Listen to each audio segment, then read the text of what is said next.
Dieu choisit des moyens divers et parfois très mystérieux de se révéler à ses serviteurs qu'il a spécialement appelés pour un service important.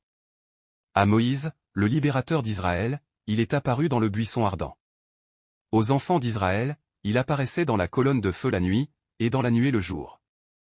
Samuel l'a entendu comme une voix qui appelait dans la nuit. Pour Élie, il était la petite voix tranquille. À Abraham, il est apparu comme théophanie, c'est-à-dire sous une forme humaine, et Paul l'a vu dans la gloire de sa résurrection, comme l'a vu aussi l'apôtre Jean. Cependant, la forme de visitation la plus courante à l'époque biblique était peut-être la visite d'un ange.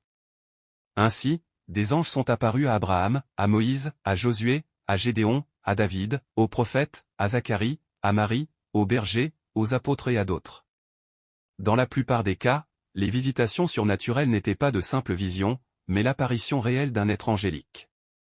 Assurément, la vérité du ministère des anges en faveur des mortels concorde tout à fait avec la parole de Dieu. Il est généralement reconnu qu'au moins dans une certaine mesure, les dons de l'Esprit ont été restaurés dans l'Église.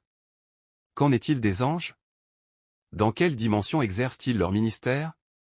La réponse se trouve dans Hébreux 1, 14, ne sont-ils pas tous des esprits au service de Dieu, envoyés pour exercer un ministère en faveur de ceux qui doivent hériter du salut?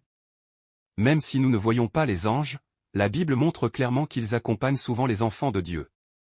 Sans doute, si nous avions pleinement conscience du fait qu'il y a près de nous des personnes célestes, qui observent chaque jour notre conduite et peut-être nos pensées, cela aurait un profond effet sur nos vies. Et pourtant, il en est bien ainsi, Matthieu 18, 10, et aussi Psaume 34, 8. L'ange de l'Éternel campe autour de ceux qui le craignent, et d'eux les arrache au danger. En fait, pratiquement tous les spécialistes de la Bible croient et enseignent que ce ministère existe vraiment. Pourquoi ne voit-on pas alors plus souvent des anges? De toute évidence, nous avons besoin de l'exercice du don du discernement des esprits pour donner à nos sens humains si ternes un aperçu, au-delà du voile, d'être d'une nature aussi élevée que les anges. Apparemment, Élisée possédait ce don, et nous trouvons le récit de sa prière, dans laquelle il demandait que les yeux de son serviteur s'ouvrent pour que lui aussi voie l'armée céleste du Seigneur. Élisée pria, et dit, « Éternel, ouvre ses yeux, pour qu'il voie. » Et l'Éternel ouvrit les yeux du serviteur, qui vit la montagne pleine de chevaux et de chars de feu autour d'Élisée. 2 Rois 6, 17.